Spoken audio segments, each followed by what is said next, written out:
family. I feel a sense of guilt coming to you this morning. But it's important for us to talk about this subject because I'm not the only one with the problem. And God takes this thing that I have allowed to become a problem very seriously. And so we want him to speak to us. We want to answer a question. And fellas, like we just finished talking about for about 45 minutes, I want him to tell me the truth about it. I don't want to tell him what the truth is. I want to tell my heart what he says the truth is. And I want you to know that I walked into the room. I had finally decided I had stopped and walked in on Friday and said, I have this and this and this. And my wife said, oh yeah, you got to break that up. So this is actually, I'm asking if you'll stick with me for more than just 1 week, more than just one Sunday, so that I don't keep you here till 2 p.m. About this topic and about what God wants you to hear from him, but also I need you to hear from me in regards to it. And again, not that you need to know this, but I find recently that I have come and stood behind this, I've stood in this spot on average, just use 15 times 52. What's that? I don't know. 15 times 52 and probably also 7 times 52 added to that. I've stood in this spot. And recently I'm nervous again this morning. But I will explain on. It'll make sense in just a minute. Let's pray though, because I want God to speak as always, but I need him to speak this morning. Would you bow your head? Father, can you come into this time and do what only you have the ability to do? Spirit, can you pray for me that what is said is the only thing that needs to be said? That through my own trial, others can know you are with them in theirs. And Father, that you can lead us in a path of rest for your name's sake. That you would teach us away from thinking that rested time is wasted time. That you would help us to own the teachings on how we are commanded to be still. And where we have unwittingly or wittingly gone wrong, that we would be convicted that often our trouble comes from our lack of stillness. Lord, would you speak and uplift our hearts and let us know the truth, that you would be glorified in all things. In Jesus' name I pray, amen.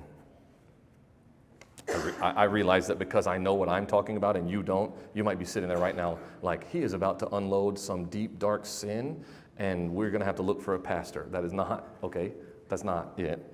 I mean, God, please, I've done not that. And I'm glad that you're here this morning because you're my family.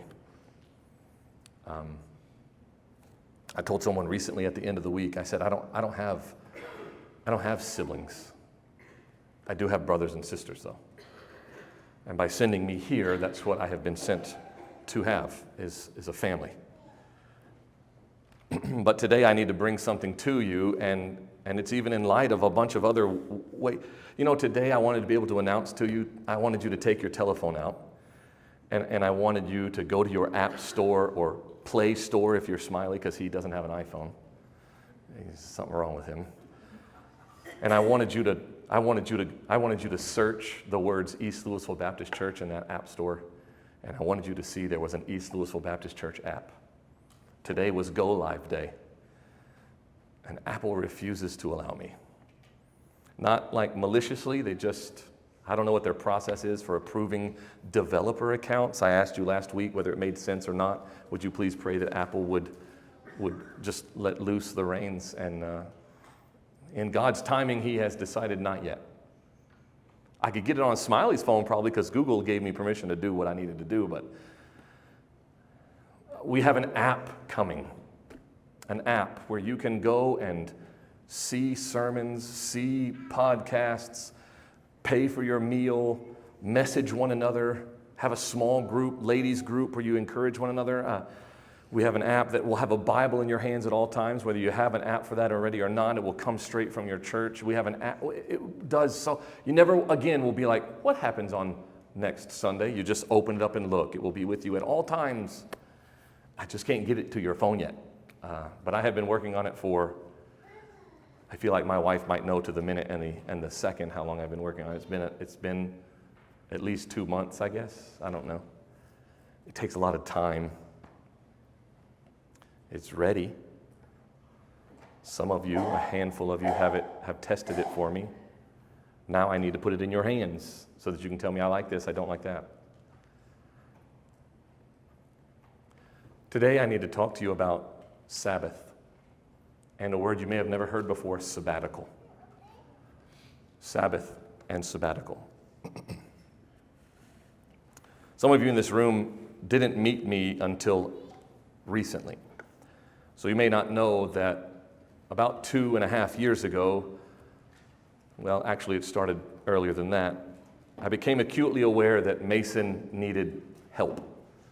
Mason needed assistance in life, ministerially and just being a man. And so by God's providence, I became aware, Becky and I both became aware of an organization in Colorado called Shepherd's Heart that supported ministers and their wives after having been in ministry long enough to need that kind of help. And so I actually thought I was going to that for a whole host of reasons that I never actually talked about. But Becky and I, in June of 2023, spent 2 weeks in Colorado. And one of those 2 weeks was as a part of this counseling intensive, where I talked about me and what it was like to be me. And there are things I don't like saying things from here because it's gonna come across as whining. That's what I'm convinced of, and I don't want it to, because I don't want you to hear me whining. But I don't own well the position of minister, and what I mean by that is the Bible says I deserve double honor because of what I represent for you in this church, and I don't like that because I can't help but, in my heart I think, well, that sounds prideful. And it makes me nervous that the author of Hebrews says that you should be looking up to me and imitating my faith. So I'm supposed to be the thing you copy, and that makes me terrified, because what if I'm something not worth copying? So we went. We spent time in Colorado. After that, as part of what we learned, this subject became a cornerstone problem of mine. And what I have learned while studying it is that it's probably a cornerstone problem of yours. Because at some point you've asked yourself, why do I feel so exhausted? Why do I feel so strung out? Why do I feel like as soon as one problem gets solved, there are 5 more to take its place? And what does God think about it?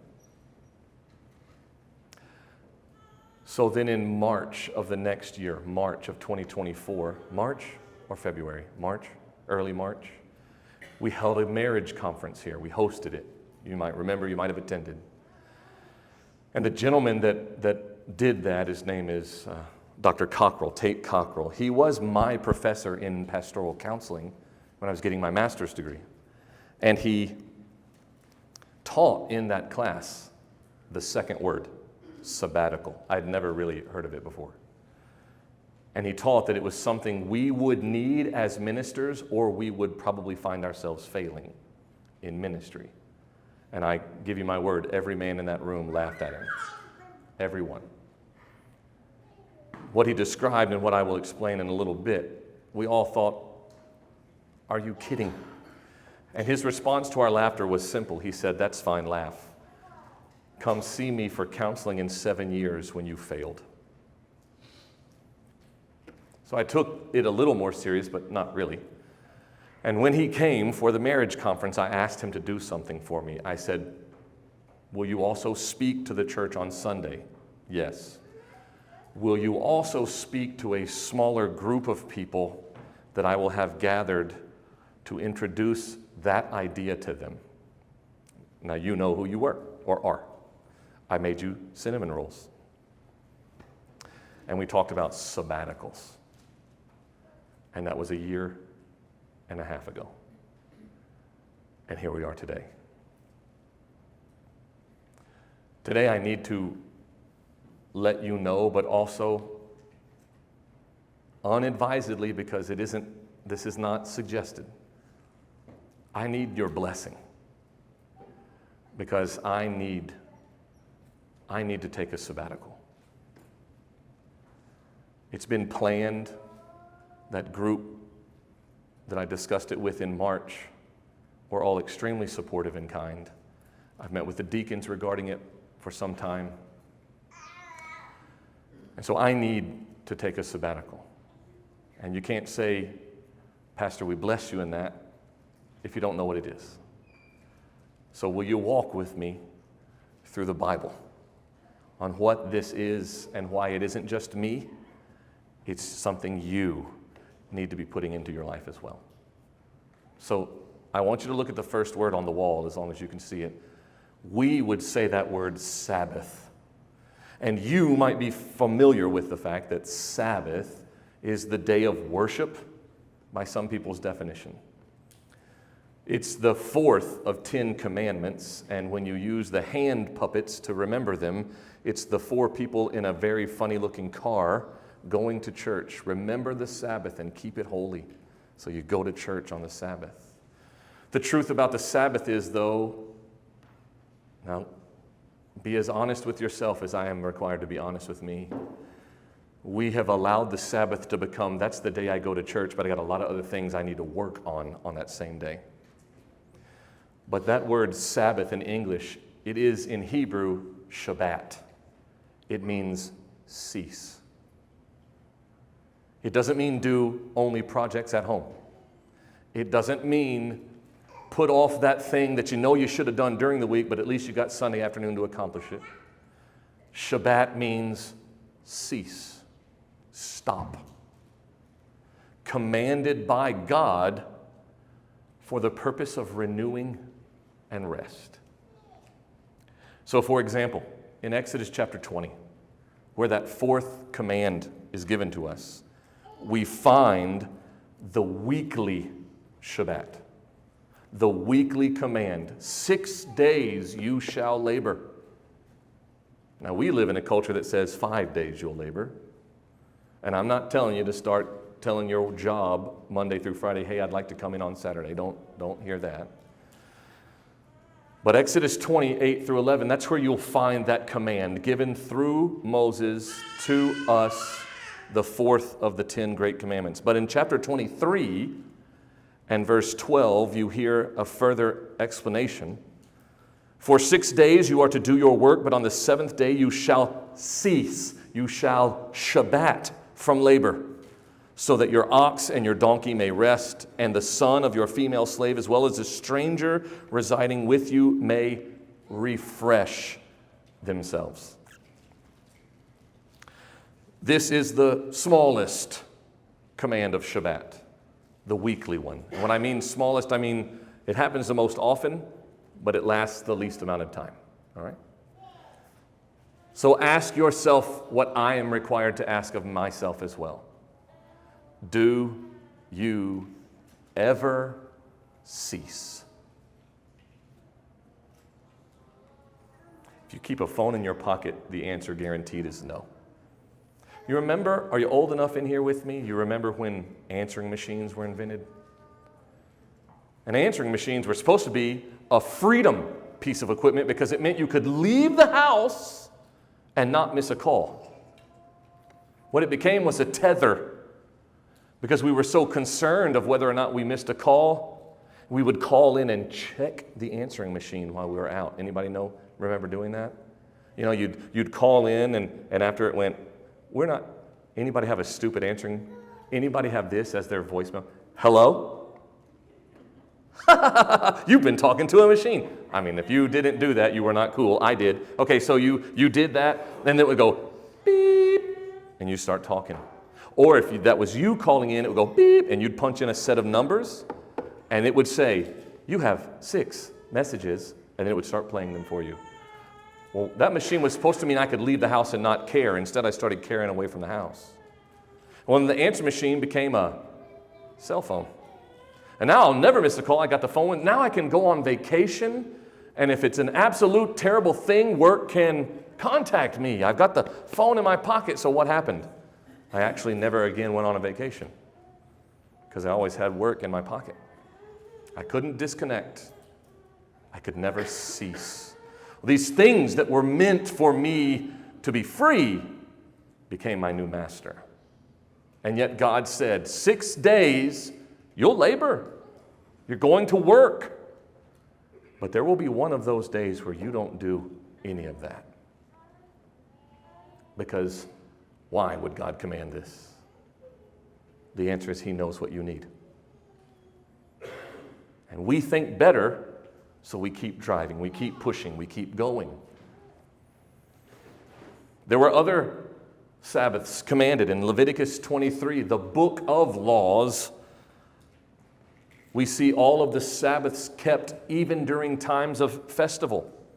So there's a Sabbath day, a day of, even though these festivals were for remembrance and honor to God, all these different reasons, God said, but one of those days during that week, you won't do it. You will stop.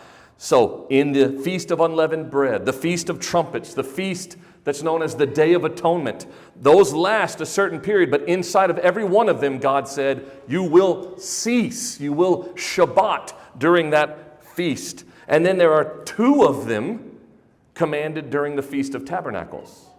So on the first day and the 8th day of the Feast of Tabernacles, God said, you will cease. You won't work. Even these festivals designed to draw us nearer to Him, to remind us of the work He had done. He said, even in that, I need you to stop because you need rest. Now, we might be less familiar, and that's okay, but there was also what's known as a sabbatical year. And here is where God was using this command of rest to prove to the rest of civilization, I'm always taking care of my people. Because the Sabbath, the day of rest, it seems crazy enough. If I can make $100 a day, why would I not make it on the Sabbath? Like I need the money, I need to earn it, I need to work. And please, by the way, detach Sabbath from Sunday. Because your Sabbath might be Thursday, might be Tuesday, might be Saturday. But there was a sabbatical year. Now you find the command for the sabbatical year in Exodus 23 as well. But inside of that command, God said, you're going to plant crops. You're going to grow food in land, plots of land. And for 6 years, you're going to work that plot. But on the 7th year, plant nothing. Plant absolutely nothing during that 7th year. During that 7th year, the food that you need will grow, and you won't have done anything because the land needs rest. Now, if you think that Sabbath and sabbatical, well, whatever. Old Testament stuff, not important, no big deal. Funny enough, it was so important to God, this command of rest, that it was a capital offense to not keep it. What I mean by that is in Exodus 31, verses 13 through 17, God says, you put to death those who don't keep Sabbath. Now, of course, we may look at that, that's extreme, that's kind of hardcore. Well, without judging why, at least recognize clearly that's a big deal to the Creator. Because He says to fail to follow this is a capital offense. And so we have this huge, crazy instruction. Trust me 1 day a week. Trust me enough during that one day to do nothing. Let me handle it. And as you plant, these people can't go to Walmart and buy their groceries. These people don't go to Vowels or Piggly Wiggly or whatever, and it's all just there on the shelf. They're planting it, harvesting it, storing it, preparing it, and sharing it. They have to earn what keeps them alive, and God says, 6 years, I want you to do that. But on the 7th, you're going to put all of your trust in me the entire year. Don't work the land. And those who disobey this command of rest, they deserve death. Well, you would think that'd be serious enough for the people of Israel to say, well, better keep good count on those 6 years of working the land so that we can let it rest on the 7th, right? Now, you understand, I know you do, you don't need this to be explained, but that makes no sense to a modern person. Neither did it make any sense to them. You want me to purposefully not plant my crops? Like, God, I love you, but do you know what a famine is? Like, if I don't plant anything, I don't eat. It makes no sense.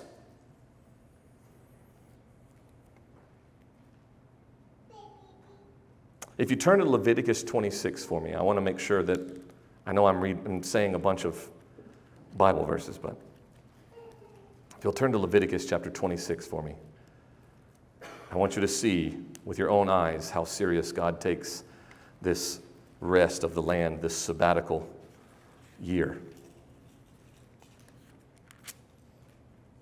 Chapter 26, starting in verse 33. This is God speaking in regards to if they don't do it. All right, so put yourself in this position. Everybody in here who had a mama had a situation where mama said, don't do X, Y, Z. And if you don't listen to me, and then she told you the law that would come down. Okay? I've told this story before. As a young man, I was some people would say I have a touch of a mental gift, that I'm weird. All right. My mom put my Christmas gifts in a room of our house one time. Unwrapped. Just Christmas presents for me in the room across the hall from my bedroom. She shut the door and she said, I'm about to go shopping with your grandmother. If you open that door, I'm taking everything in that room back. And I'll know if you looked. And then she left the house. She left me with a sleeping father, so he wasn't there to stop me, and she was gone. And there I was in my room, and right across the little hallway was a closed door, and behind that door was an untold wealth of gifts for me. Do you know how many ways I imagined that room being filled with things? She was gone for hours. And I confess to you that I walked up to the door, I put my hand on the doorknob, and then I thought, how would she know? And I couldn't answer the question. I don't know. Did she put something in front of the door? Well, that doesn't make any sense because she would have had to have been in there. Like, I'm having a whole scientific conversation with myself about how would she know if I cracked this door open. And I could feel my wrist twisting. We're in progress. And then I let go. If I had opened the door and looked, would she have known? Not the point. But if she did and took everything back, would I have deserved it? Yes. Why? Because she told me.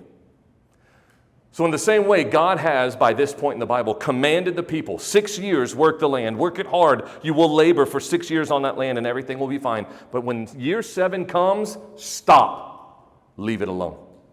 You trust me only that year. Okay, well, that's my mom saying there are presents in there. I'm about to leave. Don't look. But then comes if you disobey, here's what's going to happen. And that's what you see in Leviticus 26, starting in verse 33.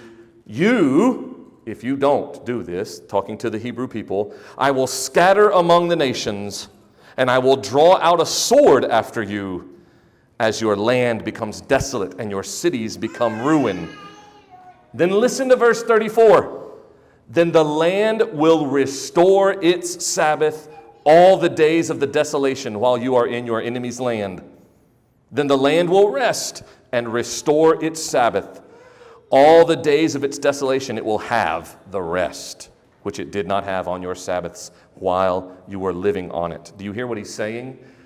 It's going to get those years of rest, whether you give it to him or I take it.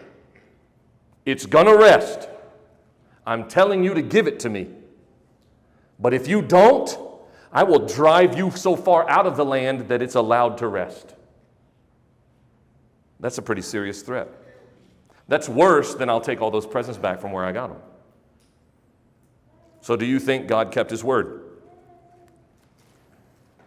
Well, in that passage, God promises not only will the land rest, but the people will be driven into captivity for their lack of obedience. So if you turn to 2 Chronicles verse 36, sorry, but also not sorry for the Bible journey, but it's important. This is all history. 2 Chronicles chapter 36 and verse 20. Listen to what God says. 2 Chronicles chapter 36, verse 20. He, that's God, took into exile those who had escaped from the sword to Babylon. And they were servants to him and his sons until the rule of the kingdom of Persia, to fulfill the word of the Lord by the mouth of Jeremiah, until the land had enjoyed all its Sabbaths. All the days of desolation, it kept the Sabbath until 70 years were complete. What God said in the law, the chronicler says it happened exactly that way. Let's do a little math so you can understand exactly how precise God is trying to be, or is being. God commands a sabbatical year over land, and we have no historical evidence that Israel ever did it. Not even once. So from the time that law was given to them until the time of captivity is approximately, and it gets a little rough translating this back and forth from a Gregorian, Julian calendar system to a moon calendar, 10 months, 12 months, blah, blah, blah. They never did it for 486 years. Now account for slight mathematical error, and you can easily round 486 to 490. Every seventh year was to be a year of Sabbath for the land. So you divide 490 by 7, and you get 70, the number of years that they were in exile in the foreigner's land. God said the land will get what I want it to have no matter what you choose to do. And you see in the history of Israel, the land got everything God said it would because God told them what would happen if they were disobedient. And so when God tells us to rest, and he says, if you don't do this, it all starts to come apart. If you don't give me my day of your ceasing to remind yourself or relearn for the first times, you trust me, not just in the day you cease, but in the 6 you serve. I'm going to get that rest. And so some of you remember a phrase that women used to use a lot. Men used to use it too, but scientifically it struck women more. We called it a nervous breakdown, where they did so much, finally just... Throughout the Bible is this command: stop striving. And he's up front about it. 6 days I expect you to strive, but on the 7th don't. Well, I'm standing in front of you today to tell you I have been disobedient, give or take, for 15 years. In fairness, and she has to keep me honest in time, I'm not very good at that stuff. But I think it's fair to say that the first 4, 5, 5 years of my ministry here, I never stepped away. Ever. We were hit by a tornado in my 4th year of ministry, and it was the first time that I began to notice the cost of not ceasing. People were constantly telling me, you need to stop, you need to stop, you need to stop, you need to, and I would just blow them off. And I can't stand in front of you today and tell you that I know the cost that that behavior has done to me. Again, I'm not seeking pity. I hate that you would think that. But after 15 years, what I know is that I am commanded to give you my best. And by disobedience, I can't do that right now. Because I haven't rested. Some of you might remember, and this is based on what you shared with me, that when we came back from Colorado, there was a difference about Mason for a window of time. But then it went away. I had had rest for a minute. I don't get to put things down. I respect and honor that. When you bring me something, I carry it until I know not. So if you bring to me a marital issue, I hear you, I hurt, I pray, but I never know if it was reconciled. I never know.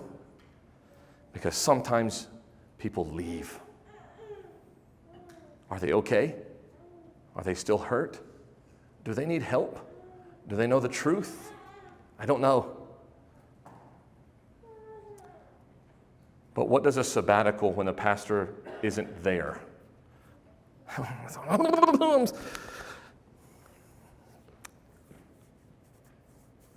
I need to go on a sabbatical. That sabbatical will look like 2 months of me not standing here. 2 months. If you count Sundays, it will be 10 Sundays that Mason isn't here. That's what a sabbatical looks like. And so let me speak first. I understand if you hear that and think, I would like to go on vacation for 2 months. A sabbatical isn't a vacation. In fact, in moving forward, what I want you to know is what I will be doing during that time. And that though this isn't an academic sabbatical, you might be familiar with professors who work in higher education and they get sabbaticals and they're expected to come back with research or come back with a project. This isn't a requirement you're putting on me. This is a requirement I am asking God to help me with myself. I will write a book in the time I am gone. A book for publication. Because I need to. Because I need it to leave. My sabbatical will be about rest and prayer and reconnection. It will be reading books that just have to do with God, not with ministry. Now, who is Mason during that time? John is. John's not the pastor. John doesn't take all of that, but John stands here and fills this very important position, and he does that because I asked him to, and he said yes. I will even not be at Grace Christian doing that part of what God has asked me to do in this town for that time period. And so the headmaster, I had to talk with her. Hey, after Thanksgiving break, I don't come back until February 1st. What does a sabbatical look like for East Louisville? I know that that's a fair question. So a sabbatical, by definition, is a period of time where the pastor is expected to remove himself from ministerial responsibilities. That's a very dictionary definition. It's for the purpose of renewal and restoration. It's normally observed. Statistics say that the best effect of sabbatical in ministry is a 3 to 6 month period, and I can't do it. Some of you in this room have said, do it, take 3 months. I can't. It's hard enough for me to stand here and share with you and even ask for your blessing over 2 months. I cannot do 3. I can't. And would you like to know why I don't even want to do 2?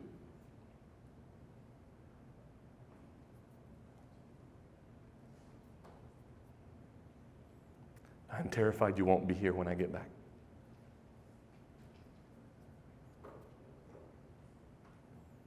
And I don't know how to put that down.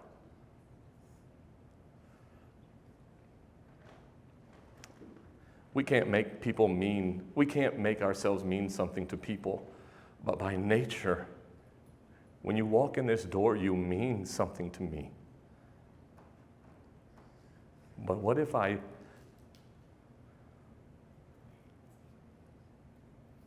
you weren't here? Now, what does that mean? It means I have a problem with leaving the land alone. Do you see? And I owe him. I was taught in seminary that if you can quote Charles Spurgeon, whatever you say next is guaranteed important.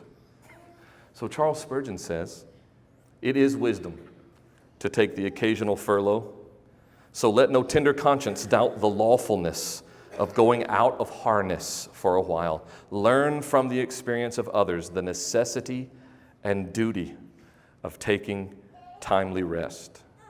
If you don't know, Charles Spurgeon is known as the Prince of Preachers. He's a Baptist pastor that all Baptists love to lay claim to. He was pastor in London, England for a long time, and he is a great example of what it means to be a faithful member of the church, but also a servant.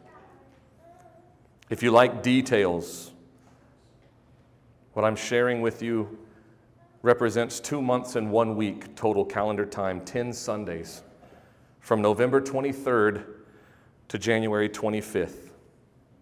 My last Sunday before sabbatical begins is the 16th of November, which we recognize on the calendar as our Thanksgiving meal.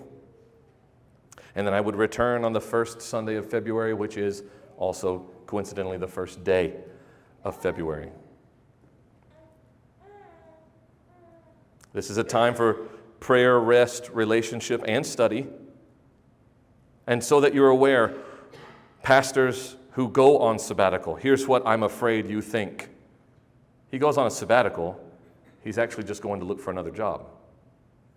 He's going to come back and bounce. The statistics on ministerial sabbaticals say that a pastor who goes on sabbatical is 250% more likely to stay where they are. Now look at me. I have been told I was going to leave for 15 years. And everyone who told me that I would leave is no longer in this room. I don't have aspirations that require me to abandon my position. I don't want to write this book that I know God has asked me to write for years and years so that I can become a famous author and tell all of you goodbye. I don't have aspirations to leave on sabbatical and go put my resume, as it were, into other places of worship. I have no desire to leave home. I want to do this because I am told it will make me better for the people in my home. In 15 years, I have had great victory here. But I must also be honest with you and say that I have also been deeply wounded here. I need to do something with it. I have had moments where I heard God so clearly that I was frightened He would speak that loud. But I also know what it means to have a dark night of the soul, where I have felt further separated from Him than I ever knew possible. I have been trusted, sometimes in a constant level of need, and been able to give vigorous attention to a myriad of things. And I have also been so overwhelmed that I would neglect the most important thing in my whole life, my own family.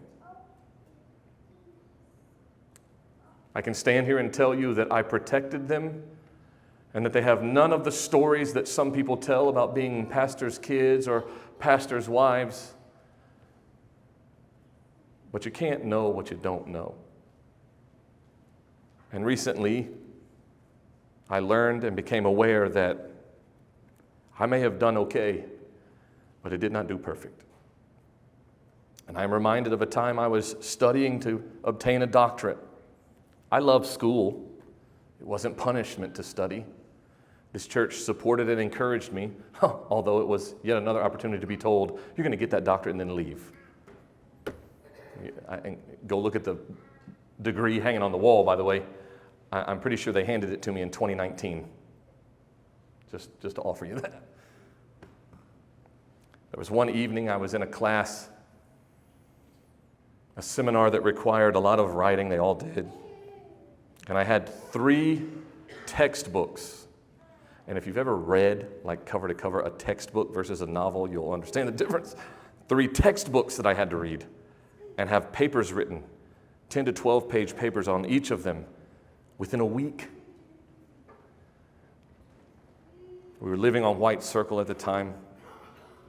We had closed in that carport, the greatest room in Louisville. It was a place that you could have solitude. It was a place where we could watch movies and things together on our 100-inch screen that we had put in there. It was time for me to do a lot of work.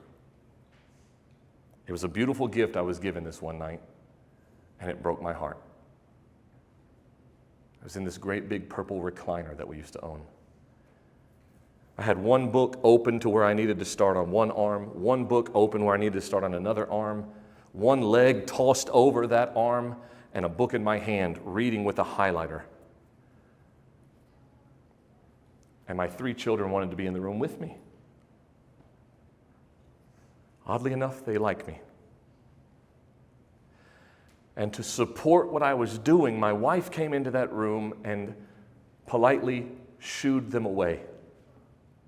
And I remember that she said, "Y'all come with me. We need to leave Dad alone. He's studying." And then she shut the door between the room I was in and the rest of the house.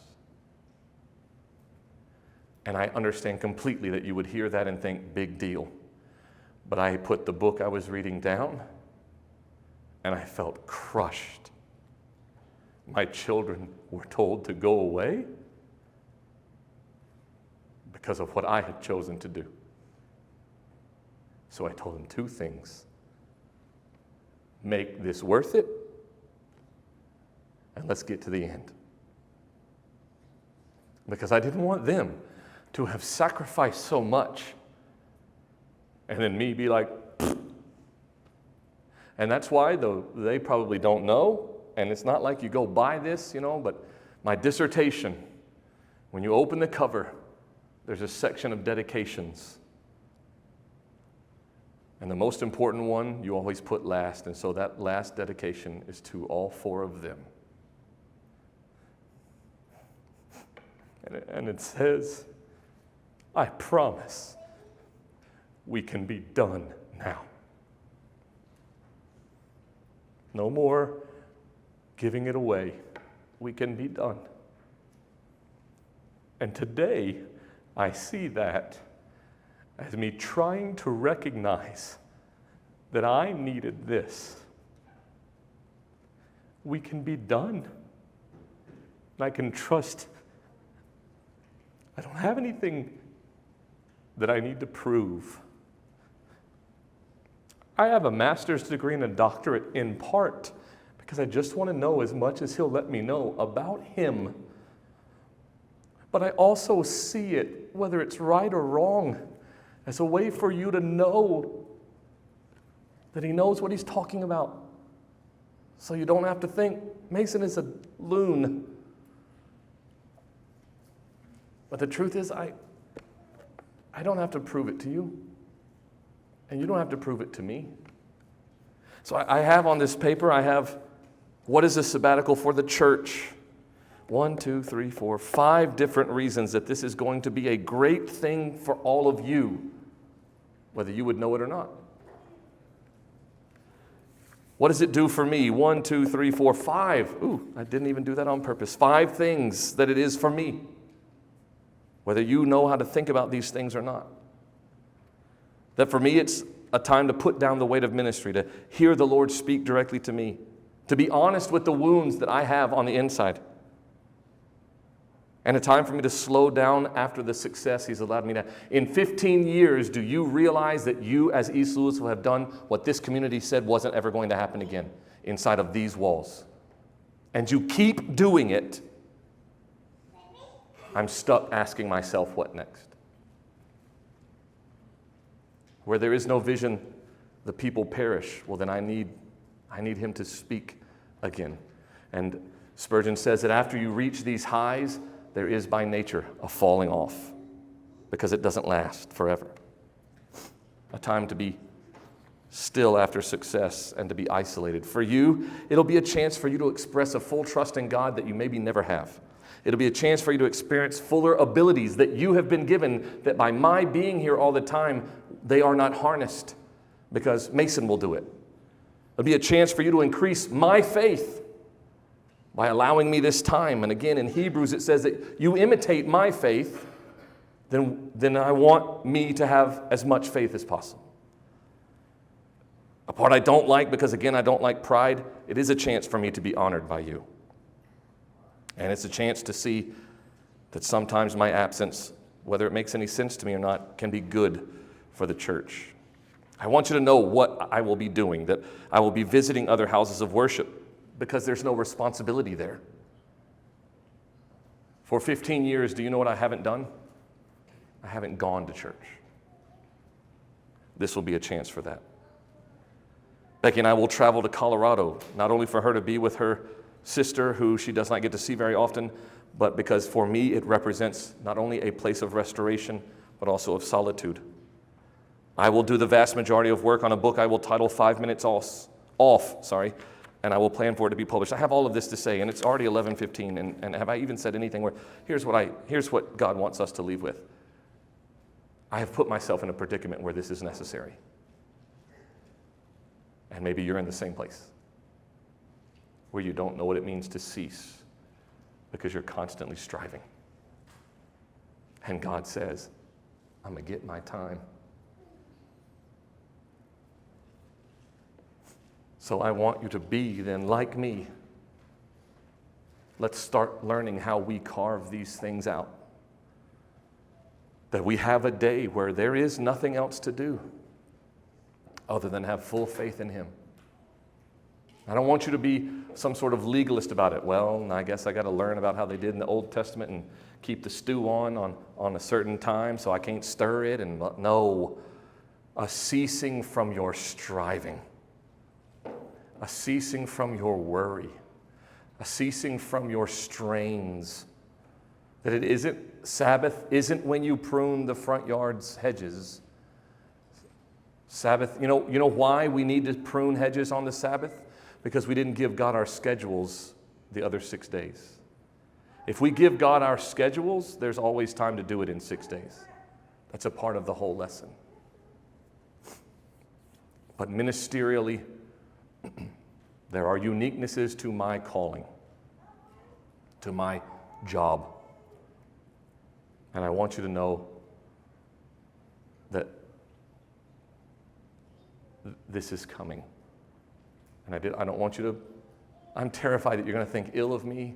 I'm terrified you're going to just see somebody weak. I'm terrified of a bunch of things, but I'm not going to lie to you. I need to do this. But the core of doing this is because I come to you better. And that's what you deserve. Any questions you have about it, I hope you will ask me. I hope that you would come next week so we can talk about what this literally means for the church and see that biblically it says all of this. I didn't come up with these. And then we can talk about what it means for me and what will happen. And let me leave you with this. And I'm going to read it when I get to this anyway, but again, I'm quoting from Spurgeon because you remember, if you can quote him, whatever you say is right. In a book that I have, doesn't matter, anyway, it's upstairs, called Lectures to My Students. He was a teacher, Spurgeon, 2 other ministers. And he wrote about exhaustion in ministry and the need for sabbatical. And he's writing to young men who don't want to admit this is a problem. And listen to what he says. Who can bear the weight of souls without sometimes sinking into dust? All mental work tends to weary and to depress. For Much study is much weariness of the flesh, but ours, ministers, is more than mental work. It is heart work. It is the labor of our inmost soul. And I want you to know I take seriously the work that I have been entrusted to do. And I want to do it well. Smiley and Melanie and, well, that's about it in here, that will remember I signed spiritually a 25-year contract the Sunday I started. 25 years was the agreement. Written in the Holy Spirit's ink, I guess. August 1st of 2010, nothing changes until 2035. I want to be able to sign another one. I'm 15 into 25. I got a decade to go, but after that decade is over, I want to sign another one. But I don't want some dried up, crusty, run-down man signing it. I want to be on fire. I want to be tuned in. I want to be rested, and I want to stand in front of you, leading the way. I don't want you to be dragging me across the finish line. And I want the same from you. In your life, you know, the troubles that are inside that you brought in here that you don't know what to do with, part of what to do with is to be still and cease. And I want us all to have the faith to do that. Because in a Mason translation, there are a lot of times that Jesus said to his disciples, and I end with this, trust me. Just trust me. Even when he gave his great commission on his way back to heaven, he said, I'm going to be with you for all time. In other words, trust me. I want you to trust him. I want us all to trust him. Would you pray with me? Father, the least sermon-y sermon that's ever been spoken. I don't know how else to confess these things, but to confess them in your presence and to confess the truth of them bathed in your word. Thank you for giving me the ability to speak. Thank you for giving me a family that hears. And Lord, what I want most is a full understanding of why and what is to come. A plan that can be understood and trusted, that there is no need for worry or concern. And Lord, to fully trust you that even in my absence, where I return is better than where I left. Not because of me, but because of you. And I want this for all, because I know you want it for us all. So Lord, speak to each one of us in this room. Yes, yet 2 months is a long time. And maybe even sitting here, people in this room think the way I thought so many years ago, that'll never be. What if today, instead of focusing on some length of time, what if you just helped us focus on ceasing for a day? And in that ceasing, letting all that freedom be a chance for us to remind ourselves of why you are so trustworthy and what all you are doing in our lives. The future will come. Help us to be mindful of today. And Lord, this is absolutely impossible if we are not your people. And to be your people, our lives must belong to you.